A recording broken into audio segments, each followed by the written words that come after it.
So Josh, how are you, bro? I'm hanging in there, surviving. Yourself? Surviving. I'm good, bro. Good. It's been a couple of months, isn't it? It has been 2 or 3 months, yeah. So tell us, keep us up to date, bro. What's happened since I saw you last? You were with the girlfriend at the time. Yeah, I was with the girlfriend. You were trying to get a hostel. You were after been sleeping in the tent. Yeah, we were in a couple's hostel, and we just started arguing. Everything just fell apart. Just ended back up on the streets and back in a tent. So you're back in the tent now down here on Leeson Street on the canal. It's a beautiful spot, yeah. It is, it's lovely, yeah. It's busy though at the weekends and loads, especially with the traffic right behind us. What's that like at night time? Oh, it's torture. You don't get to sleep till maybe 1 or 2, and then even if you do get to sleep at 1 or 2, you're back awake because there's people out drinking on the canal, so you're lucky to get 4 or 5 hours sleep every night. To be honest with you, it just ended up just bedding down here, and we just ended up staying here ever since, and we keep saying, oh yeah, we'll move today, and we never end up. Just don't do it, you know what I mean? Before I was in the house, I had a roof over my head, and I had food every night, I had a shower, you know, I had some bit of stability, and now there's nothing again. Like, I'll say it straight out, it was clean when I was in the hostel, and now I'm back dabbling again, do you know what I mean? And did you, bro? And what are you actually using at the moment? It's everything, what I can get my hands on. With basically crack? Crack. Yeah. Would you be using heroin as well? Yeah. I'm on methadone as well for that, but it's like I said, it's hard to keep going to the clinic every day when you're sitting in a tent. You've nothing to do, so like you just end up back in the same situation. I really think that's one of the most difficult things, is to deal with the lack of purpose, isn't it? Yeah, definitely. Like if I had something to do, John, like I'd love to get back working, but in order to go back working, I need a house or some sort of not like a house, just some sort of accommodation, somewhere I can go to the toilet, use a shower, have somewhere to sleep and cook food. It only has to, even if it was only one big massive room where I had 3 of them things in it, be happy out, and I'd try and go back working if I could. Definitely, yeah. And tell us, Josh, are you eating properly at the moment? I barely eat. What would you be eating now of a day? What's your diet like of a day? Because you've lost a bit of weight since I've seen you. If I get a sandwich, someone buys me something to eat, I'll have a sandwich or something, do you know what I mean? Other than that, maybe it's a chocolate bar or something, a bit of fruit. First thing that you need every morning when you wake up is a hit. If you're a heroin addict, you know what I mean? In order to function and just do normal stuff, you have to have the drug. Thing is, I'd usually keep a bit from the night before 4 in the morning, so I can get up and get out of the tent to go. Like if I didn't have it first thing in the morning, I wouldn't even be able to get out of the tent. Yeah. I'd just no hope. Like I'm too sick. Either you're getting sick, or you need to go to the toilet, or you get pains in your back, pains in your legs, hot and cold sweats. Yeah. You know what I mean? You're no good for nothing. You can't do anything at all. Like nothing. It's an unmerciful state of mind, isn't it? Yeah, it's horrible. Josh, what about you? What about home? Where's home for you? I mean, home's Cork. Cork. Yeah. And see, another thing about that is I have an opportunity to get back with my mother and my child and get my son back if I wanted. I just need, like I said, I need a roof over my head and a job in order to get that back and I've sort out my addiction. Yes. And but where are your kids? Are they down in Cork? Yeah. Like if I got myself back stable on my methadone program, I know the mother and my child would take me back, because we've already been talking about it in the last couple of weeks, that she would take me back and I'd get back seeing my son, and she'd give me a roof over my head. But I also have a couple of months to do inside in jail, which I have to go do as well.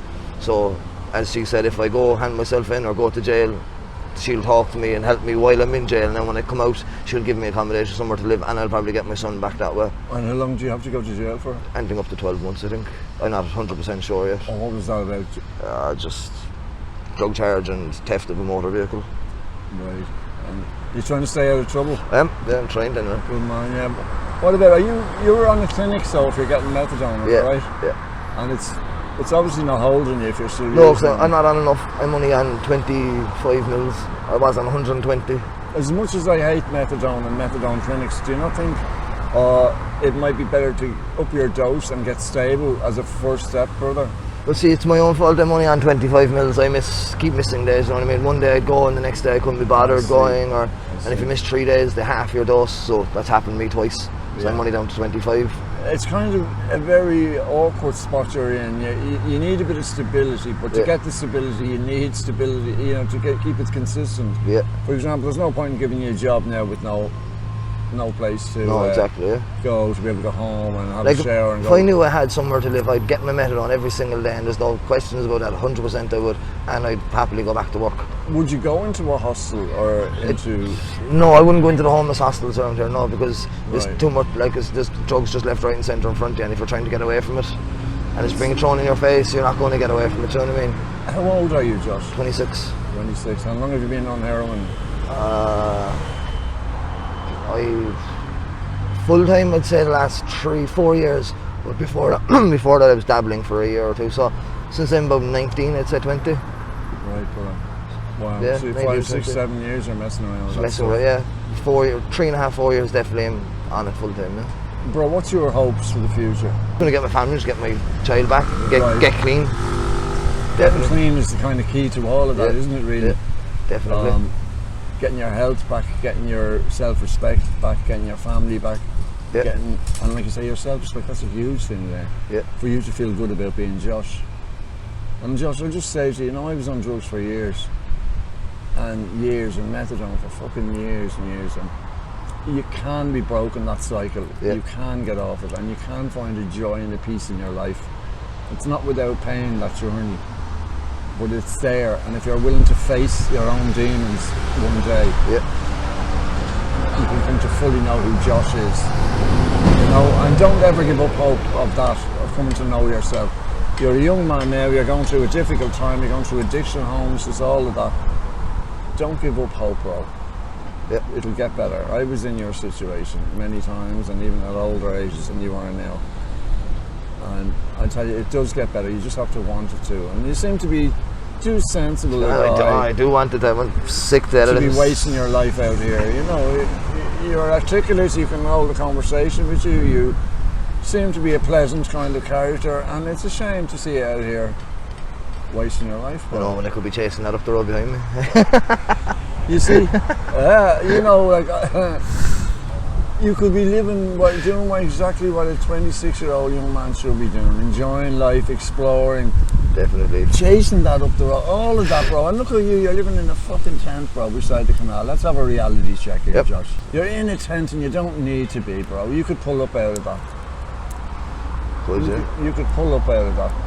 You really could. I hope to. Soon as well. Sooner rather than later, because at the end of it, it's either going to be... You got to plug in with some services, Josh. Yeah. It really takes, you got to put in the effort from your side, brother. I'm rooting for you. Thank you. So is a lot of people you don't even know, bro. Your mental health plays a big part in it too, like, do you know what I mean? You have to want to do it, but then there's also the side of suicide going through your head, especially when you're living on the streets and taking bro, drugs, do you know what I mean? You're I'm down. not Do underestimating now. you know what I mean? You could be down during the day and no one knows what's going through someone's head, like. No, they don't.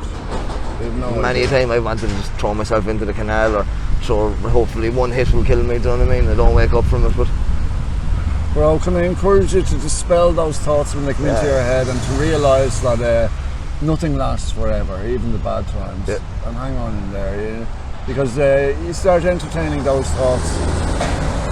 If you start entertaining those thoughts too much, they take hold sometimes, and you can find yourself in thinking of suicide a lot, and it's a very dark place to go. So Definitely. keep your head above the water on this one, Josh. I'm really glad to see you, brother, too. and I hope things pick up over the next few months for you. I hope so. Thanks very much. Good man. Thank you very much Thanks, for bud. talking to us.